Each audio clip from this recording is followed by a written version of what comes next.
շնորհակալ ենք, որ եկաք տաղավար, մի քանի թեմաների հետ կապված կներկայացնենք ձեր տեսակետը եւ այսպես Զատկի տոնին Նիկոլ Փաշինյանը ըստ էության մնացել էր կճարանի, այսպես ասենք, հույսին, նկատելի է, որ մյուս տիրադավները համեմատաբար ընդհատակ են անցել, այսպես չեն ուզում առաջին պլանում երևալ, բայց կճարանը կա ու կա։ Խնդրեմ այս մասով ձեր տեսակետը, իհարկե եկեղեցում, Սուրբ Գրիգոր Լուսավորիչ եկեղեցում, էլի կարծում կադրերը կային, քաղաքացիներից մեկը բղավեց տիրադավ։ Խնդրեմ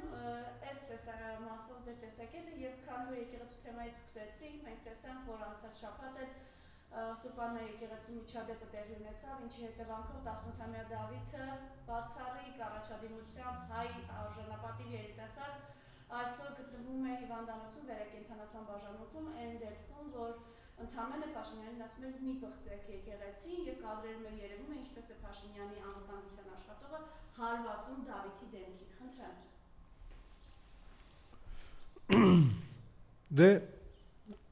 նախ բարև ձեզ եւ շնորհակալ եմ հրավերքի համար։ Անդրադառնալով ձեր հարցերին,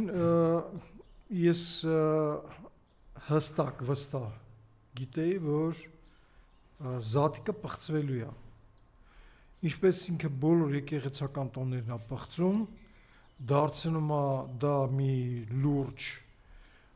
բախումների սցենարով գրված բախումների ուրեմն ճանապարհ եւ հետեւաբար նաեւ դրա հետ կապված պարտադիր իրականացում են կալանավորումներ եւ այդ կալանավորումների հետևանքներով առաջանում են նաեւ կալանավորվածների հետ կապված առողջական խնդիրներ։ Սա արդեն դառել է աքսիոմա, sense հերթականությամբ ներդրված ուրեմն ձևաչափը։ Սա տալիս է հնարավորություն, որպեսզի այս գերագույն թշնամու պիղծ անձնավորության ֆեյքերը, որոնք շատ են, ուրեմն տարածեն մտայնություն առայն, որ այս սրանք ովքեր որ կալանավորվում են, հետո առողջական դերասանություն են անում, ոչ մի առողջական խնդիր չունեն, պարտադիր sense բաներ են անում, իրականում հասկանալով, որ սա կարող է պատահի լրիվ հակառակ խնդիր լինի,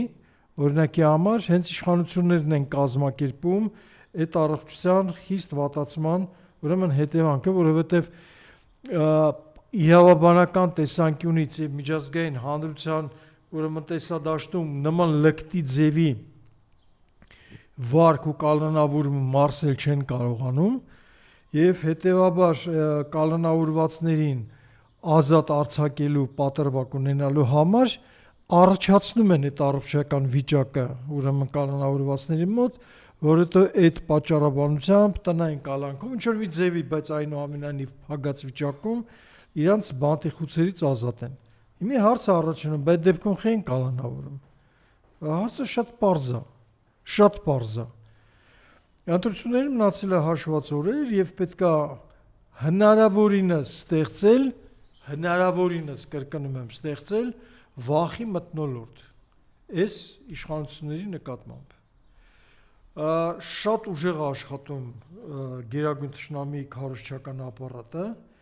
իրանք այցելում են գյուղեր, իրանց դիմավորում են, փաթաթվում են, տորմուս մի տուր, գազը չթողես, в общем, sense ինչ որ ասույթներով դեբիլներ, բարի բունա ու շեշտում են 65+, այսինքն ես 65+ եմ արդեն, խեք ինձ վիրավորում արա ձեր անգրագիտությունով։ Ինչ եք ուզում, որ ես 65+-ս բան անեմ, էլի ոնց որ լինեմ ձեր շարքերում։ Չկա տես բան։ Եթե դուք անասուն եք, այ գեղցիներ, ասենք թե քթների տակը պատերազմ է այդում, այդ ձայները պատերազմի լսում եք։ Այդքան երեխեք նահատակվեցին, կորցրեցին ամեն օրվա ռեժիմով, ուրեմն քարտեզներ են հրապարակվում Ադրբեջանի կողմից, որտեղ Հայաստանը, Արևմտյան Ադրբեջանը բոլոր մեր ուրեմն համայնքները նշված են թուրքական անուններով։ Ինչի վրա եք ուրախացել, ինչի վրա եք երջանկացել, դեբիլներ արա, այնտեղ մեկ ասում է, նայեք 65+-ը արեց, նայեք թոշակները 10,000-ով բարձրացրեց, խի թոշակները պիտի 10,000-ով բարձրացներ, այ ուռոդներ։ Խի 10,000-ը ձեզ համար էդի հերիք էր արա։ Հա, այսինքն 36,000 եք ստանում, 46 եք ստանալու։ Էդի ձեզի հարց ա լուծելու։ Դուք դեբիլ եք արա, ապշի մտածելու ձև ունեք։ Մտածել բանականություն մի թեթև ունեք։ Տունը քանի օր եք սոված մնում արա։ Էդի հաշվել եք, մի հատ այդ մարդուն մի անգամ գոնը տենալուց ասել եք, բնականաբար չէ։ Եվ այս ամեն ինչի հետ կապված հավատացյալ մարդկանց ինքը հստակ պարտվեց եկեղեցուն, շարունակում է խայտարակ պարտություն կրել,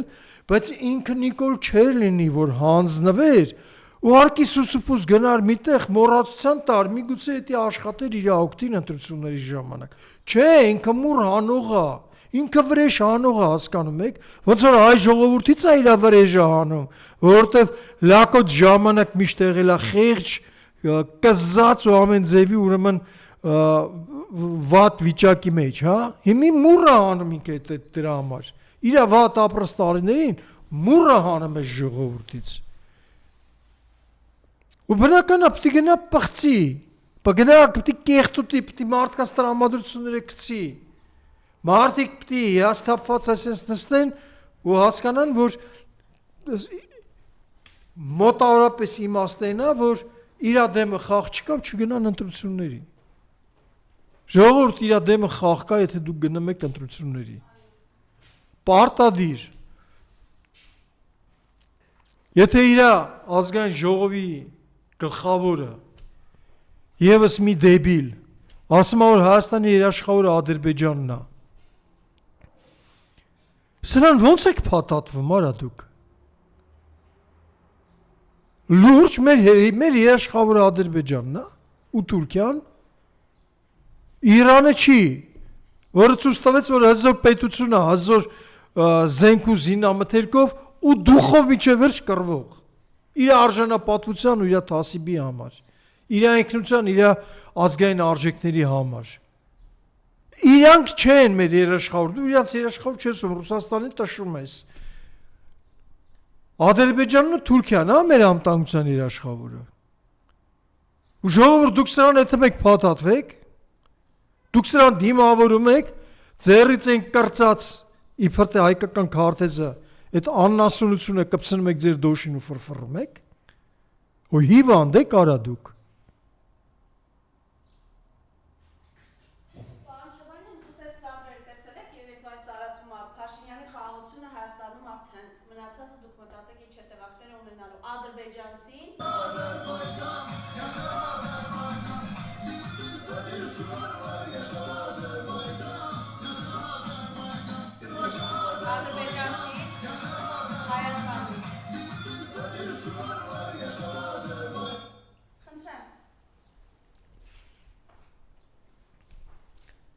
Ուզում ձեզ մի բան ասեմ, որ հաստատ էսի անողը հայ է ու սրա թմակիցն է 100%։ Դա ոչ թե ինչ-որ մի տեղից ադրբեջանցի է եկել։ Նու գոնե հուսան, որ գոնե ԱԱՑ-ն այդքան աշխատել է, էլի։ Թուրքը չի նստել հայկական համարներով ավտոյի մեջ ու ադրբեջանական երկ Ադրբեջանի մասին բարձրաձայն լսեցնում է հայ ժողովրդին։ Իմիջիալուց սա արգելված է։ Վեսելումը չգիտեմ, սրանց համարձակություն դուխ ունեցել են մեր բարեկները կանգնացնել եւ տուգանել, որովհետեւ բարձր երաշխությունը արգելված է։ Ինչպես ադրբեջանցի է կոնկրետ։ Այդ դիմացի մեքենան է, երևում է, որ ինքը Հայաստանում է, դիմացի մեքենան է հայկական համարանիշներով, ասենք ուղղակի գրում է։ Սա կոնկրետ ադրբեջանցին այսպես տժժալով Երևանում պտտվում է։ Դες այդ եմ ասում, հույս ունեմ գոնե ԱԱՑ-ն աշխատել է, այդ все-таки թուրք հայ է։ Այսինքն հայկական ազգանունով թուրք է, որի համար դա կարևոր բան, այսինքն փող են տվել, որ այդպես բան անի։ Ես միանշանակ ձեզ ասում եմ, դա ոչ թե այդ լավ լսեք, էլի, ժողովուրդ։ Այնուամենայնիվ ռազմական հոգեբան եմ, все-таки զինվորական եմ, այնուամենայնիվ բավական տարիներ ապրել եմ կյանքում։ Լիքը բաներ ինչ որ տեսել եմ, հասկացել եմ, կարողացել եմ վերլուծել։ Սա պատահականություն չի, սա պրոստը հենց թուրքը չի եկել իրան ինչ որ բան ցույց տա, սա սրանց կողմից կազմակերպված ակցիա է, որով իրանք 3 խնդիր են լուծում։ Առաջինը տեսնում են վերաբերմունքը ժողովրդի սրան հանդուրժող է թե ոչ, բարեկային ծառայությունը կրկնում եմ դուխ ունի թե չէ նման մեքենային նման բարձրաձայն երաժշտության համար կանգնացնել եւ տուգանել օրենքով արգելված է։ Եվ երրորդը մարդկանց մեջ տարածել են հանգամանքը, որ այլևս ոչինչ փոխել հնարավոր չի, ընտրությունները ոչ մի բանի վրա չի ազդելու, ոչ մի բան չի փոխելու եւ այլն եւ այլն եւ այլն։ Այսօր դուք առնվազն պիտի հասկանաք, չէ՞, Թաթոյանի ի հայտ գալը, որը Սամվել Կարապետյանին բնորոշ քարոզչություն անում, ավտոբուսներ ավարտում ու նույն գույների մեջ քարոզչական պաստառներ կպցրե, նույն գույնային, այսինքն եկը որ ինքը կանցնի, պետք է ինքը կանգնի, որ դու տենաս, որ դի Թաթոյանն է, ոչ թե Սամվել Կարապետյանն է։ Այդքան նմանակումներով է արված, եւ այս ամեն ինչի մեջ այս մարդը ամբողջ ընդդիմադիր դաշտը քննադատում է։ Քննադատում է այն ամենավատ ձևով, որ ֆինանսական սրա հոսքերը ըստ տարածված լուրերում գալիս են Վատիկանից։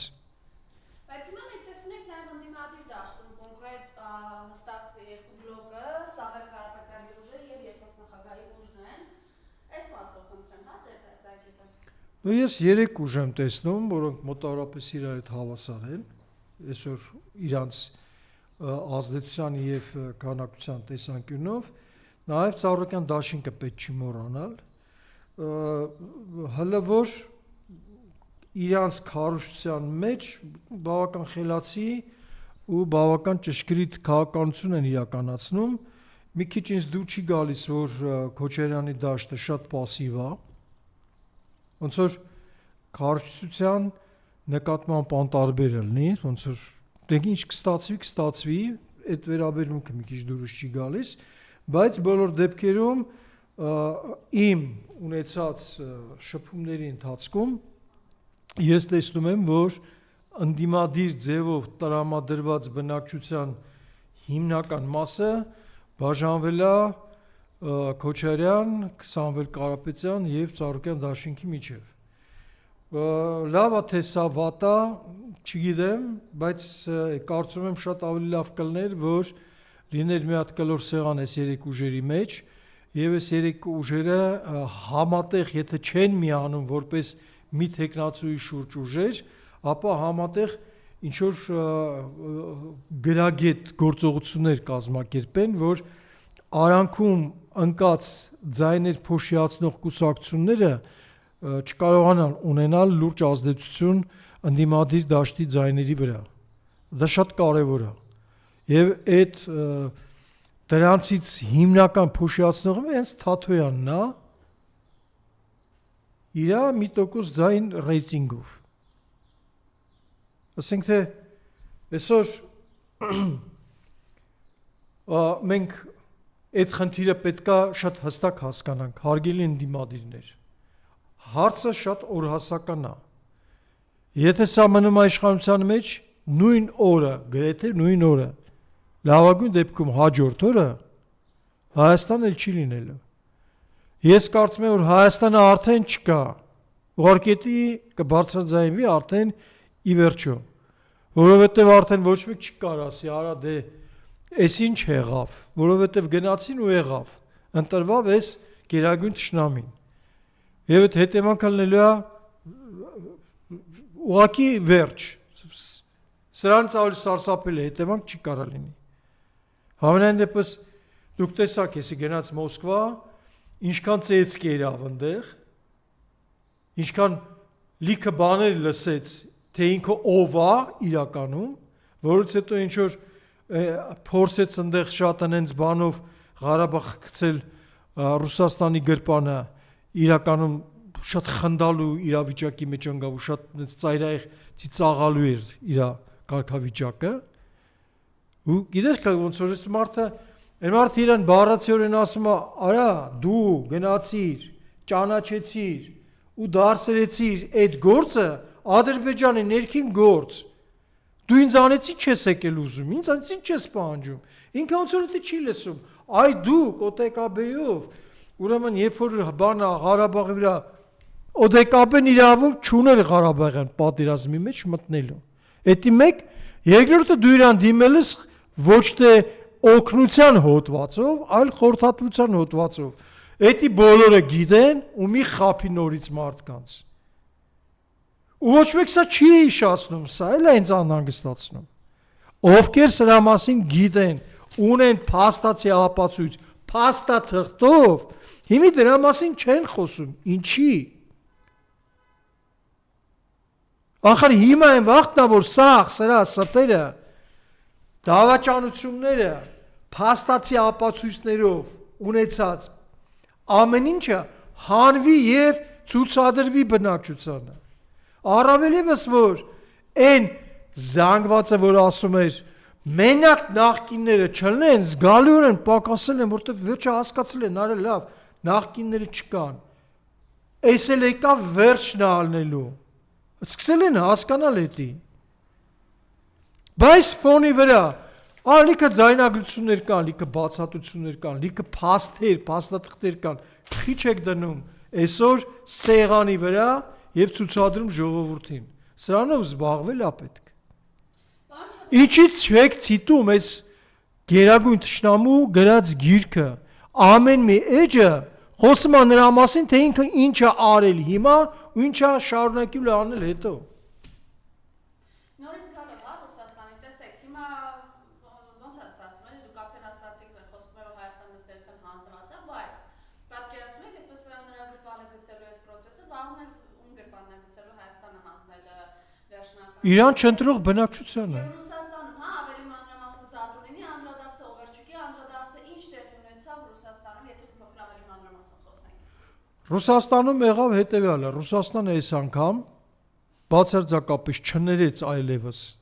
սրա բոլոր արածները մեկ եւ թույլ չտվեց, որ սա գնա դերասանություն անի։ Պրոստը թույլ չտվեց, որտեղ մինչեւ թույլ էին տալիս այն հույսը, որ խելքը գլուխը կհավաքի, դե վերջին հաշվով Մոսկվա գնացել է իր խնդրանքով։ Ինքը խոստովանեց, չէ, որ վերջի բոլոր հանդիպումները Ռուսաստանի հետ լինում է իր խնդրանքով, ոչ թե իրան հրավիրում են։ Սա դες ոչ մի բան չի ասում, սա շատ բանի մասին է խոսում։ Եվ հիմա ինքը նորից խնդրել է, իրան թույլ են տվել գալ Մոսկվա, զուտ մենակ մի բանի համար, որ իրան ծեծեն ու իրան ծեծեցին ու լավ են ծեծել։ Եվ թե Ավերչուկի եւ թե Զատուլինի ելույթները հաստատում են եւ խոսում են նրա մասին, որ շատ վատ ընդունելություն է եղել, ոչ մի բարեկամական վերաբերմունք իր նկատմամբ, ոնց որ ինքն զոմբիներին շրջաները, որ հետո խափում է, չէ, գիտեք, իրականում շատ բարեկամական հարաբերություններ չի կարա քո մոտ Ռուսաստանի հետ բարեկամական հարաբերությունները հաստատվի։ Երբ որ դու Եվրոխորհրդում խոսում ես, թե ինչ հիբրիդային պատերազմա քո հանդեպ անում Ռուսաստանը, ու դրա համար ներողություն չես խնդրել Ռուսաստանից։ Ոնց կարա Ռուսաստանը քեզ բարեկամական վերաբերվի։ Դու դուրակ ես, արա։ Այսինքն չէ, դու դուրակ ես, դու պրոստը սաղի ուրիշներին ես դուրակի տեղ դնում։ Եվ նրանք էլ դառնում են դուրակ։ Դուրակ եք, ժողովուրդ։ Այս մարդը ասում է, մեր եկեղեցականները Ռուսաստանի կագեբեիշնիկներ են, էդի մեկ, երկրորդ ասում է, Ռուսաստանը Հայաստանի դեմ հիբրիդային պատերազմ անում երկուս, ու այդքանից հետո Ռուսաստանը իրան բարեկամական է ընդունելու։ Ո՞նց կարա տես բան լինի։ Ուղիղ ունեք արա։ Մեր հատել ասում եք լավ նենց կզծրելու, որտե կզծես դուք տեսակ դրան։ Որ պայն դուք տեսակ, որ ինքը Պուտինի դեմքին չնայելով, գետինը նայելով, ամոթից պատալոկի վրա նայելով, իսկ Պուտինը ուղիղ իր աչքերի մեջ քմծիծաղով հետը խոսում է։ Ու ինքը գազ էր տվել Պուտինին, այ հիմար է կարա, բայց դուք ժողովուրդ։ Ո՞նց կարա տենց բան լինի։ Բոլոր դեպքերում Ռուսաստանը պարզ հասեց 3 կարևորագույն բան։ Առաջինը, որ քո տնտեսությունը դու քու ձեռներով մեր դեմ հելնելով ոնց իջացնում ես։ Ու քո ժողովուրդը արդեն վատ է ապրում ու գնալով էլ ավելի վատ է ապրելու։ Երկրորդը ինքը ասում է, որ եթե դու չհասկացար ոչ մի բան, իմ շահերը հələ դեռ մնում են ու իմ շահերի համար ես քեզ պատժելու եմ։ Երրորդը տարածաշրջանի բոլոր փոփոխությունները եղել են Ռուսաստանի շահերին հակառակ ու փաստացի Արցախը տալով, Հայաստանի մի մասներ տալով, Ադրբեջանի եւ Թուրքիայի հետ մերձեցնելով քո հարաբերությունները, Իսրայելի հետ մերձեցնելով քո հարաբերությունները եւ քո կուրատորների շատ ագրեսիվ ձևով հանձնարարությունները կիրառելը ուղղակի խփում է Ռուսաստանի անվտանգության շահերին։ Ռուսաստանն էլ իր անվտանգության շահերը ոչ մեկին թույլ չի տա որ որևէ ձևով ինչ որ նվաստացնեն կամ պակասացնեն կամ վտանգեն։ Եվ վերջ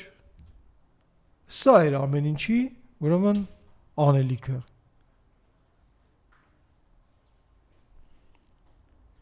Ես կուզենայեմ նաև եթե թույլ կտաք իհարկե եկեղեցու հետ կապված մեր թեմաները շարունակել, որովհետև եթե նկատեցիք տիրադամների մոտ եղել է բավական sense իրանք հասկացան որ չեն կարող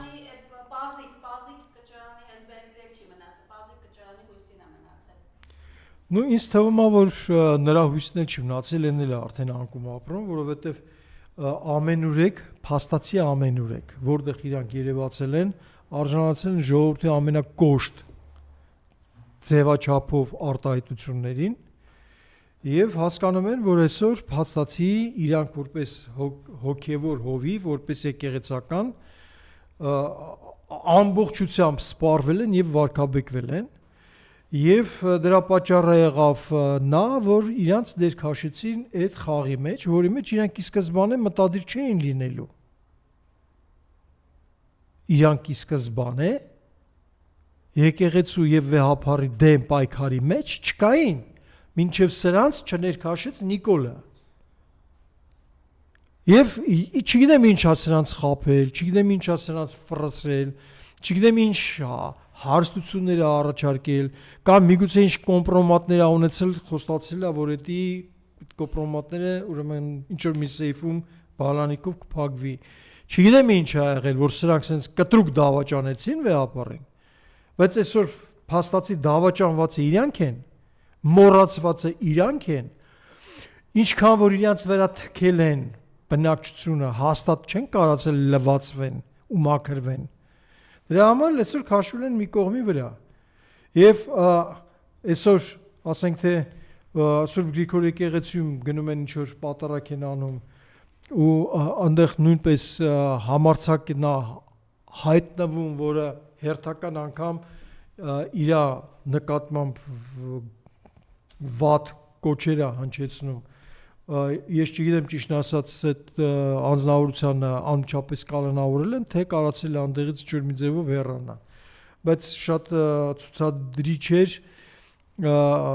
Դավիթի պատմությունը, երկու եղբորը, երբ որ Սուրբ Աննա եկեղեցիում ուրեմն կալանքի տարան, երկուսն էլ հիվանդ, բավական լուրջ ախտորոշում առողջական ունեն եւ ձերքի շարժումը որակել, որ ինքը փորձ է արել վարչապետին հարվածել են դեպքում, երբ որ պարզ կադրերում երևում է, որ վարչապետը իրանից այնքան հեռու էր, որ ինքը չէր կարա վարչապետին խփեր։ Ինքն էլ խելացի, լավ սովորող առաջադեմ երեխա է։ Ինքը չէր կարա չգնահատել, որ իր շարժումով ինքը չի կարա Նիկոլին հարվածի։ Իսկ այդտեղ դա խաբեբայություն է։ Բայց նաև պարզերում է, ոնց իր ախրաննիկը այդ բանա ուզբեկի դիմագծով այդ գոնջ կալոր գլուխ եզը ոնց է հարվածում այդ երեխան ու երեխան ընկնում է հարվածից բարձրանալուց հետո հələ երկար ժամանակ ճոճվում է եւ փորձում է ուշքի գալ ուրեմն սրա հետ կապված որևէ գործողություն եւ այս ախրաննիկի հետ կապված որևէ քրեական գործ չկա, չէ անկախ դրանից թե ինքը ինչի համար է արել է, դա հանցագործություն է, չէ, ընդհանուր քրեական հանցագործություն է։ Ինչի նա կալանավորված է, հետո էլ վատ առողջական վիճակի պատճառով շտապ տեղափոխվում է հիվանդանոց, հիմա գտնվում է վերակենդանացման բաժին, իսկ այդ կներեք այդ անբարոյականի տղեն նորից եկեղեցիում դեմքը երևում է, այս անգամ Սուրբ Գրիգոր Լուսավորիչ եկեղեցիում։ Ինչի այն ազատության մեջ։ Երեխու վրա ձեռ ես բարձրացնում, արա 17 տարեկան։ Ու տղա ես, արա այդ տղամարդ կոչեցյալ։ Աստված տա իշխանությունը փոխվավ, սաղ նոր իշխանության հետ, եթե մեր ուզած իշխանությունը եկավ, արա կռիվ եմ անելու, զենքը ձեռդ տան, քեզի սահման ուղարկեն։ Ու вообще ցույց տան դու սահմանից հետ գաս, այդ տղա։ Ես էլ զենքը ձեռս գալու եմ կողքդ կանգնեմ, որ նորմալ ծառայես, արա, որ հանգարց գլուխ չպայես ծառայության մեջ ու չփախնես ծառայությունից։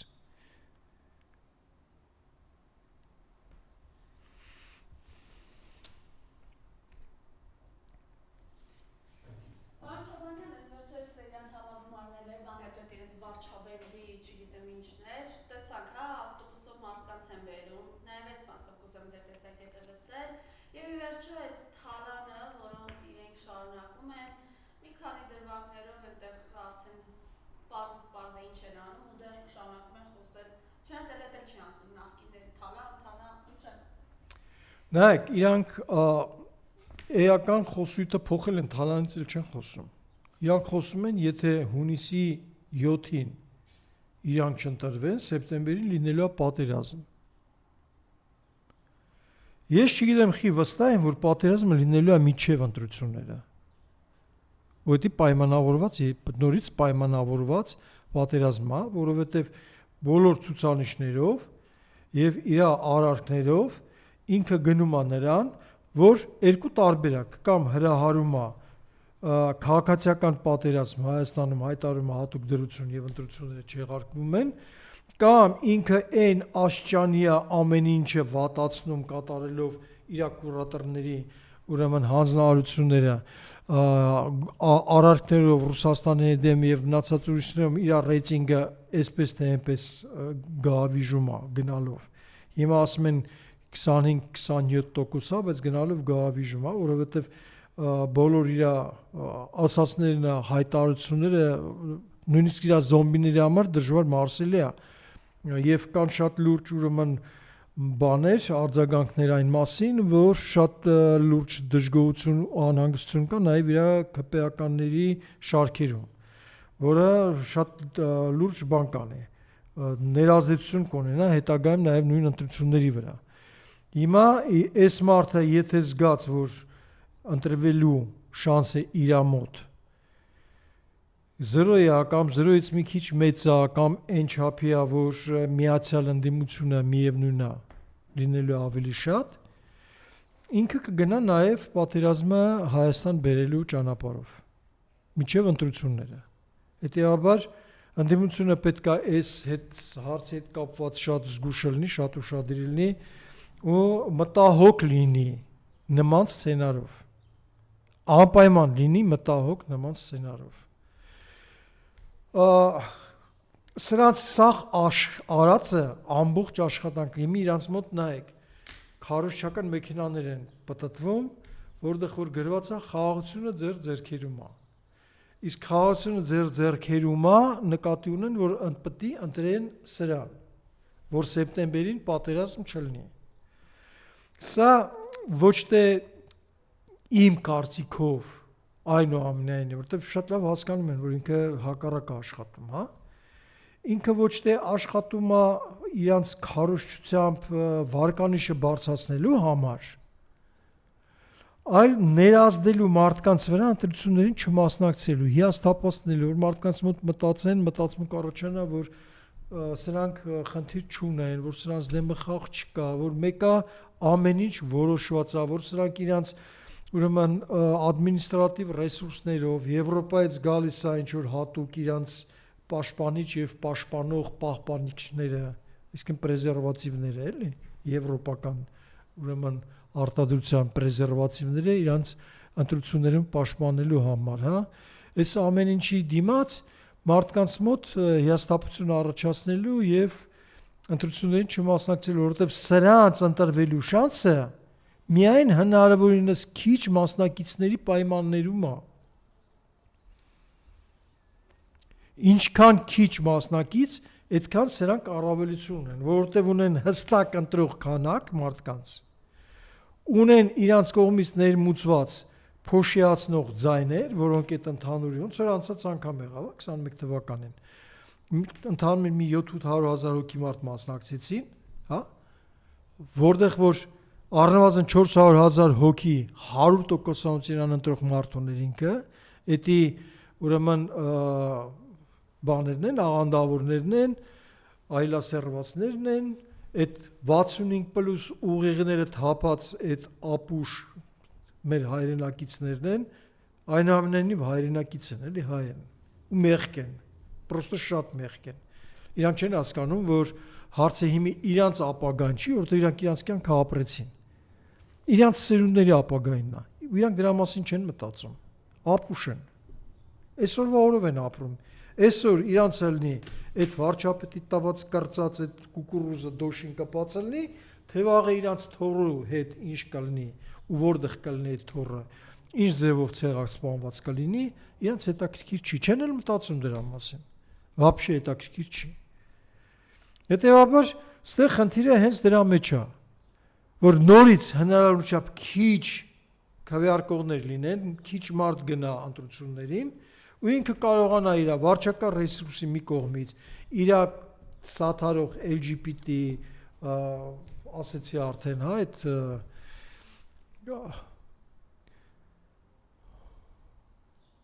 եկեղեցու դեմ գնացած այդ տականքները եւ այս ամեն ինչը այդ պարագայում ինքը ունենում է հաշվի կշռի առավելություն եւ կարողանում այդտեղ հասնել իր նպատակին։ Հետաբար ժողովուրդ ջան, ինչքան էլ հիասթափված ելնեք, ինչքան էլ անհավատ ելնեք, խնդրում ենք ձեզ գնացեք ընտրություններին։ Ընտրությունները պետք են եւ այդ ընտրությունները պետք է որ էսի չանցնի։ Այն ժամանակ դուք հելակ, չէ, ասեցիք մենք սրա շատերն էին ասում։ 90% հետ էր ասում։ Մենք ոչ թե գնում ենք Նիկոլետից, մենք գնում ենք Սերժի դեմ։ Հիմա նույն պահն է։ Այդ մի հատ մտցրեք ձեր գլուխը, որ դուք ոչ թե գնում եք հանուն ինչ որ մեկի, այլ գնում եք սրան դեմ։ Սրան դեմ է պետք գնալ։ Եվ վերջ, որովհետև հետևանքը վատն է լինելու։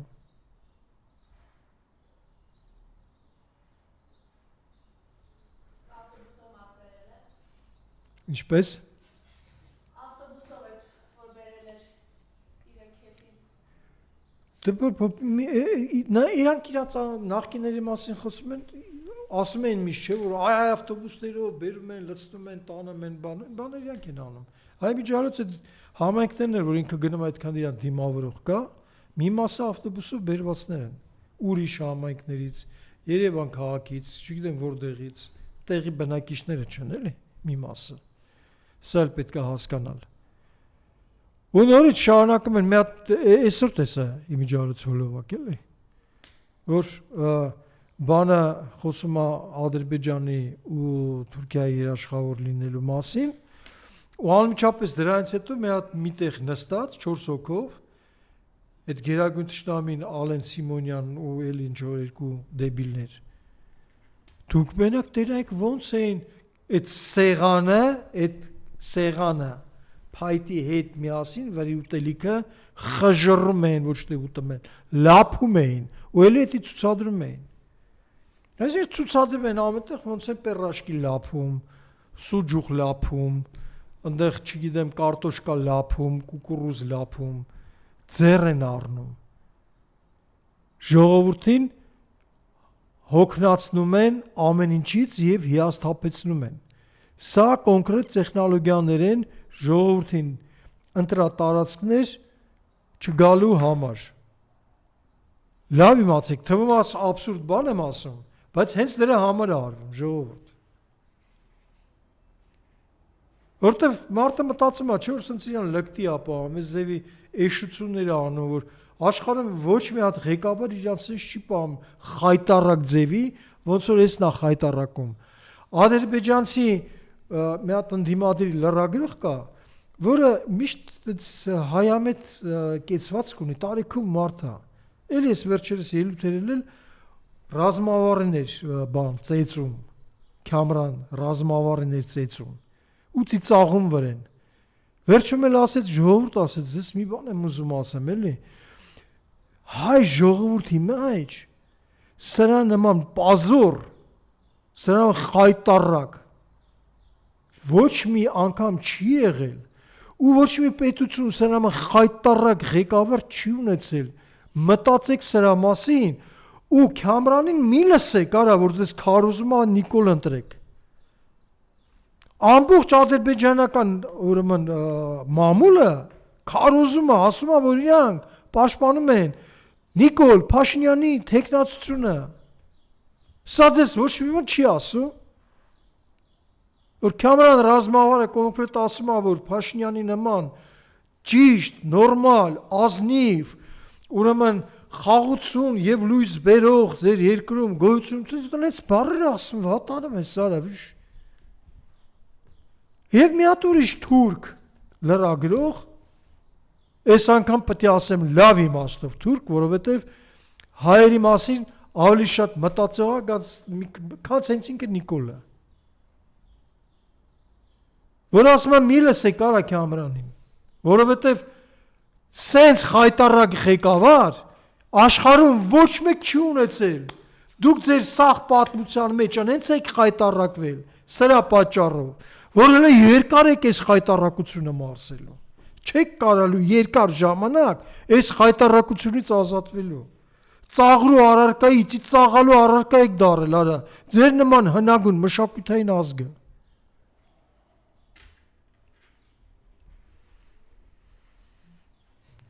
Եվ վերջին հարց ուղղակի նոր եկա, պարոն Չոբանյանի,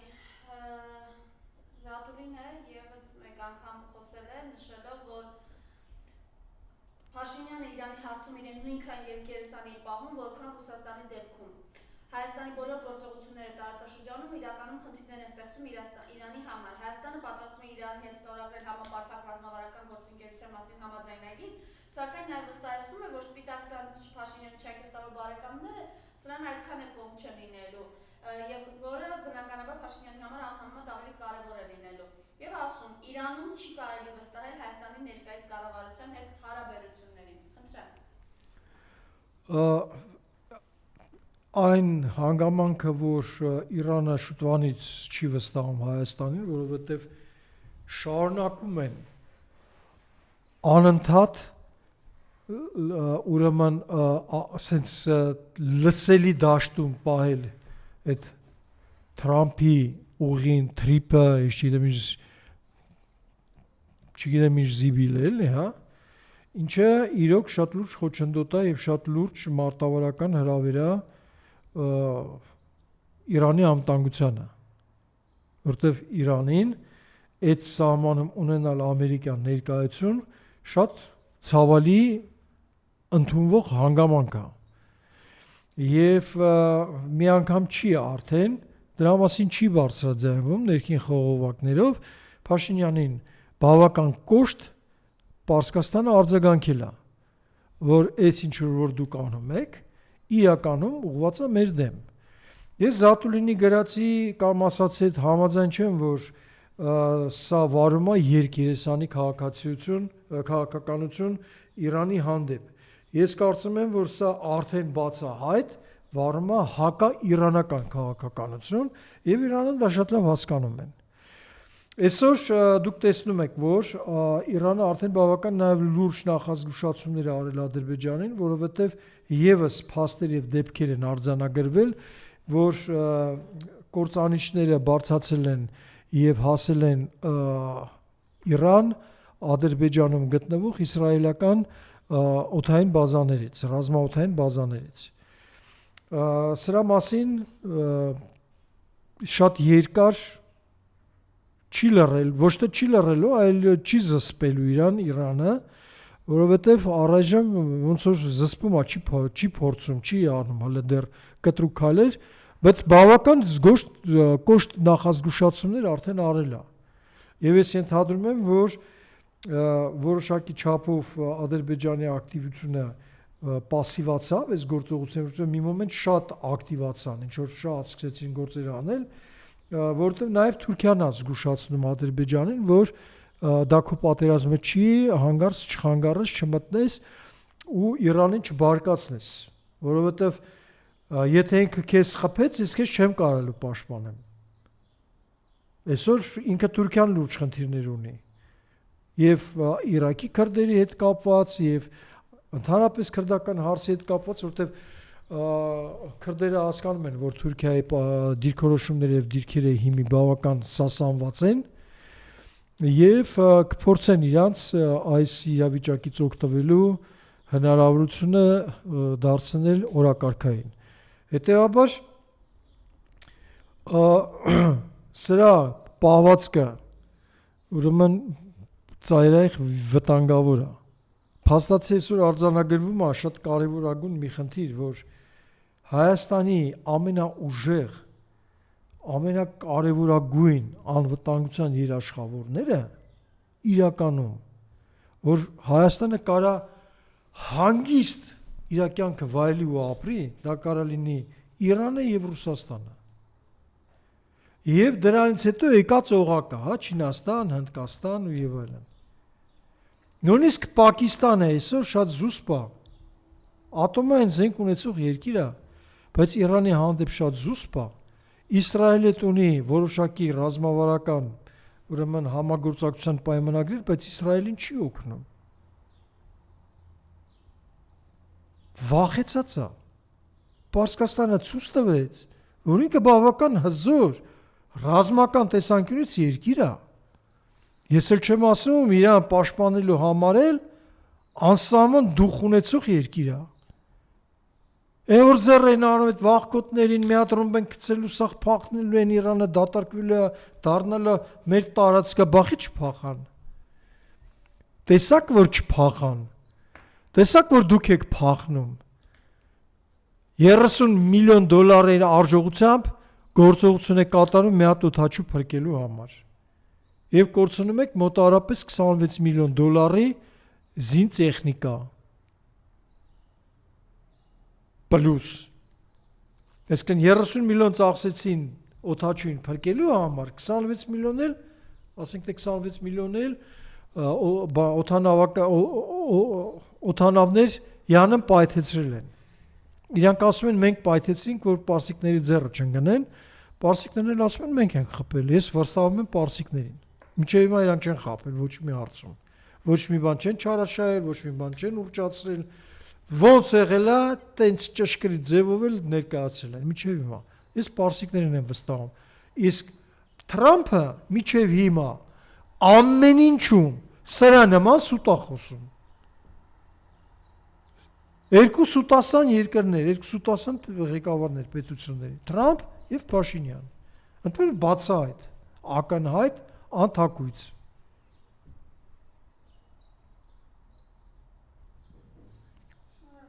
Ես եմ շնորհակալ։